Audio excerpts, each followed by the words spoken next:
Ken's Appliance. Can I help you? Yes, I'm ringing about my fridge. It's not working at the moment. I'd like to find out a few more details if I may. Yes, sure. First, I need to make sure if your fridge is still covered by warranty. Oh, right. I bought it just last week, and it originally came with 2 years of warranty coverage, but I've extended the period to 3 years, so it's definitely under warranty. Right. Now, what model is it? Let me take a look. It should be somewhere on this warranty card. Oh, here, on the top right-hand corner. It's a top mount. And the colour of the fridge? It's a silver one. It is really modern and perfectly matches the whole decor of my kitchen. I've made a note of that. So, can you tell me the exact date you purchased the fridge? I remember it was delivered on January the 15th. I must have bought it a couple of days earlier. Right, it was on the 12th. OK. Then what is the problem with the fridge? Oh, it's a complete disaster. First, there's something wrong with the alarm. I mean, it's beeping continuously, even when the door is shut. It's really annoying. And there's also a problem with its temperature control. It's now 10 degrees, but I set it to be -8. It seemed to be working fine for the first couple of days. Sorry about that, but rest assured, madam, we'll fix it all. Before you hear the rest of the conversation, you have some time to look at questions 6 to 10.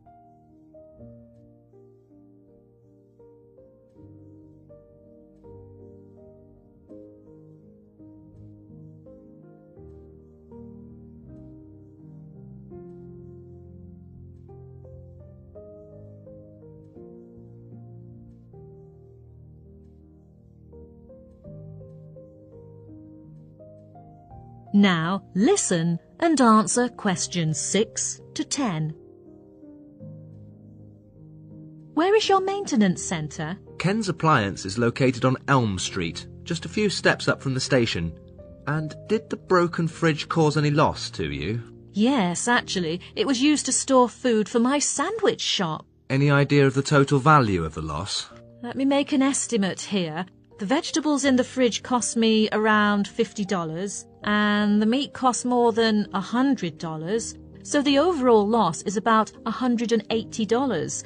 I didn't notice the abnormal temperature until something inside went bad, and the whole fridge smelled terrible.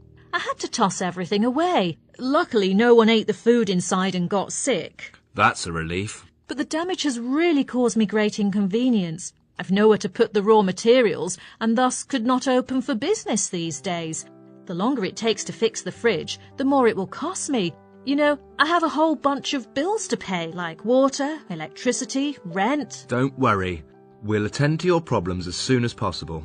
I need to know precisely when you can send a guy to fix all the problems. It is very urgent. Is there anyone who can keep me posted on the latest information? How about this? I'll have the manager ring you later. Does that work for you? OK, I'll be expecting his call then. Do you know what exactly is wrong with the fridge? For your case, we'll assume it's the door that has to be fixed. The abnormal temperature and the noisy alarm both indicate that. Yes, indeed. I've just noticed that the door is dented. It may have to be replaced then, but we'll have to check the availability of our repair guy first. We'll phone you back later. OK, thank you. You're welcome. Bye. That is the end of part 1. You now have 1 minute to check your answers to part 1.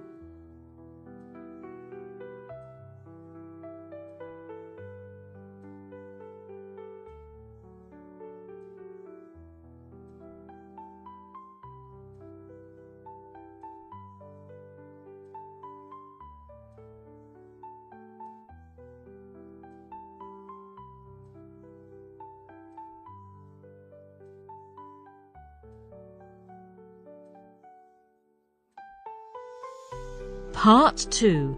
You will hear a tour guide from Travelite Travel Agency giving some information about a trip to southern Scotland. First, you have some time to look at questions 11 to 16.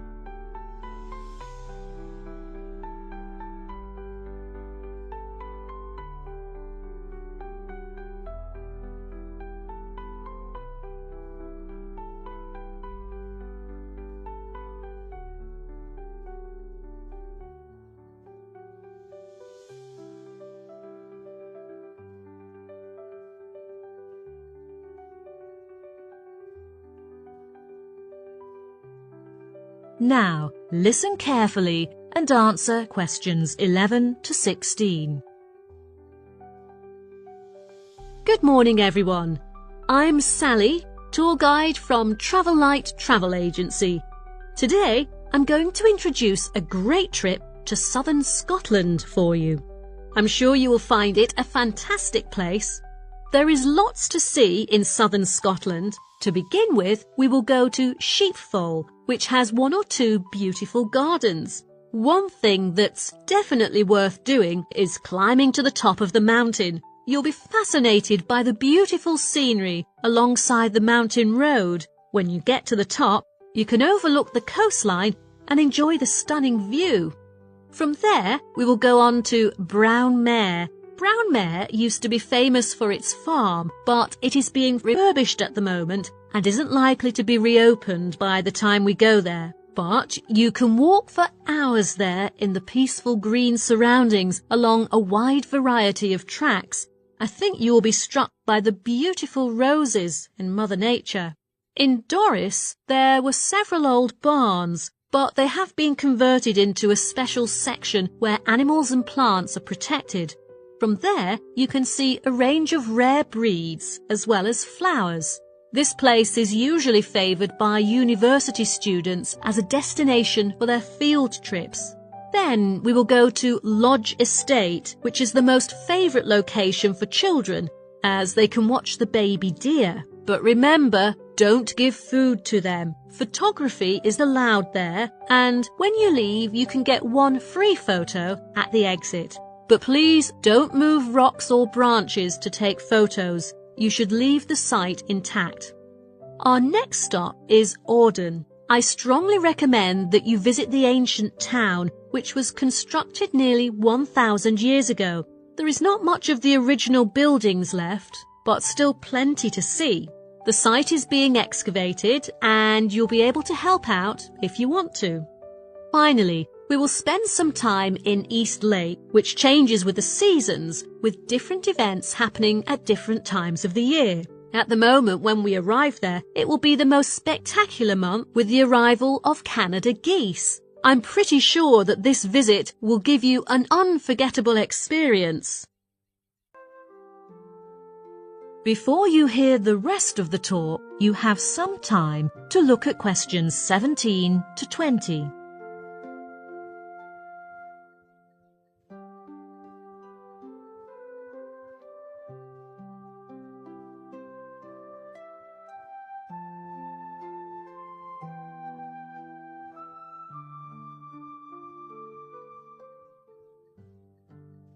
Now listen and answer questions 17 to 20.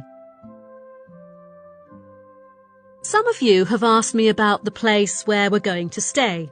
So, next, I will introduce different types of accommodation there. First, many tourists may consider visiting a bed and breakfast, also called a B&B, as they don't have to be worried about what to eat in the morning. But you have to pay attention that this type of accommodation is only available on a daily basis. The cheapest possible option is to stay in a hostel, but you should be aware that sometimes you are provided with only a single bed with several people sharing the same room, and meals are not included. But some people think they have never had such an experience before that they want to have a try.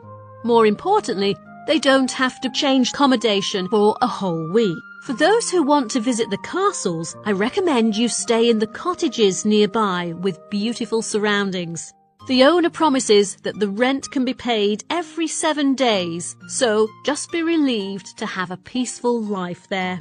For our members, I will introduce some benefits you can get from our travel agency. As for the accommodation I just mentioned, someone has asked if we offer a discount. I'm afraid to tell you this is only for premium members who can benefit from 10% off the original price. For those self-driving travellers, you might be interested in the parking service. Parking space is always limited at the hotel, so we only offer free parking service to premium members as well.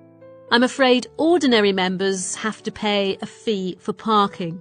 The good news is all of you can enjoy our guide service without any charge, including the visit to attractions like the castles. But remember, the entrance fee has to be paid by yourself. Oh, I nearly forgot, you can also receive regular copies of magazines about the native food and attractions in Scotland absolutely for free. It's a gift for you. I hope you will like it. Okay, that's all I want to share today. If you have any more questions about the trip, please call me at... That is the end of part 2. You now have 30 seconds to check your answers to part 2.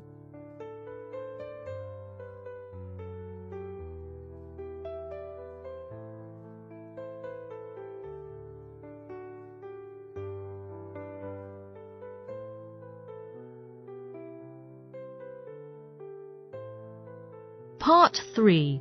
You will hear 3 students discussing their research findings on four-wheel drive vehicles. First, you have some time to look at questions 21 to 25.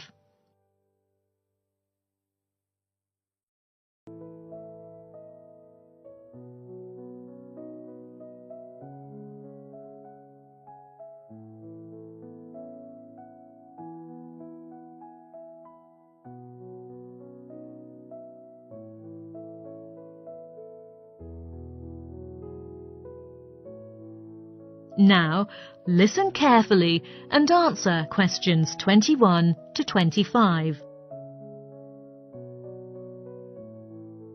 Hello, guys. How have you been getting on with your research on four-wheel drive vehicles? Fine, and we've been working hard on that to collect relevant data. Shall we discuss what we've each found together? Yes, and then we can think about how we will put our data together. As you see, we have to do a presentation in next week's marketing seminar, okay? Yeah, sure. I think first we should talk about the purposes for which these cars were originally designed. Oh, I found some data on that here. Well, four-wheel drives, or sports utility vehicles as they're officially known, SUVs for short, were actually first designed for off-road use by those who need to get to the areas with quite a distance. But the interesting thing is that at present, they are also frequently used by people who live in cities. That's right. From this, we can see how they make use of them differently. Then, in the second part, let's talk about their advantages, shall we? Yeah, let me look at here. Okay, first, they're generally used for commercial reasons, right? Yes, that's the same with what I've found. Okay, what else? Well, another advantage from my notes is that the power of the engine is increased. Yes, I think that's a big benefit. In addition, I've got one more point here.